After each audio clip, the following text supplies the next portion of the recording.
Kottayam Kanjirappally ഊരക്കനാട് car നിയന്ത്രണം വിട്ട് വീടിന് മുകളിലേക്ക് മറിഞ്ഞു. പുളിമുട്ടിൽ രാജുവിന്റെ വീടിന് മുകളിലേക്ക് കാർ മറിയുകയായിരുന്നു. ആർക്കും പരുക്കില്ല. ടോബി ജോൺസൺ ഉണ്ട് കോട്ടയത്ത് നിന്ന് വിശദാംശങ്ങളുമായി. ടോബി, പേടിപ്പെടുത്തുന്നതാണ് ആ ദൃശ്യങ്ങൾ. ആരൊക്കെയായിരുന്നു ആ കാറിനുള്ളിൽ ഉണ്ടായിരുന്നത്?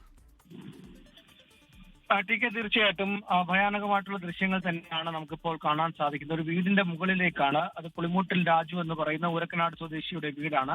അതിന് മുകളിലേക്ക് നിയന്ത്രണം നഷ്ടമായ കാറ് വന്ന് മറിയുകയായിരുന്നു. ഈ അപകടം നിയന്ത്രണം നഷ്ടമായതിനെ തുടർന്ന് ഒരു ഓട്ടോറിക്ഷയിലും അതുപോലെ തന്നെ ഒരു ബൈക്കിലും ഈ കാർ ഇടിച്ചിരുന്നു. അതിനുശേഷമാണ് ഈ വീടിന് മുകളിലേക്ക് വന്ന് മറിഞ്ഞത്. ആ സമയത്ത് വീട്ടിൽ ആരും ഇല്ലാതിരുന്നു എന്നുള്ള വിവരം കൂടി നമുക്ക് ലഭിക്കുന്നുണ്ട്. എന്തായാലും ഈ വാഹനം ഓടിച്ച വ്യക്തി സമീപവാസിയായിട്ടുള്ള ഒരാളാണ്. അയാൾക്ക് കാര്യമായിട്ടുള്ള പരിക്കുകളൊന്നും ഏറ്റിട്ടില്ല എന്നാണ് മനസ്സിലാക്കാൻ സാധിക്കുന്നത്. ആർക്കും ഈ അപകടത്തിൽ കാര്യമായിട്ടുള്ള പരിക്കുകളൊന്നും സംഭവിച്ചിട്ടുമില്ല. ശരി, ടോബി ജോൺസൺ വിശദാംശങ്ങൾ പങ്കുവച്ചത് കോട്ടയത്ത് നിന്നും.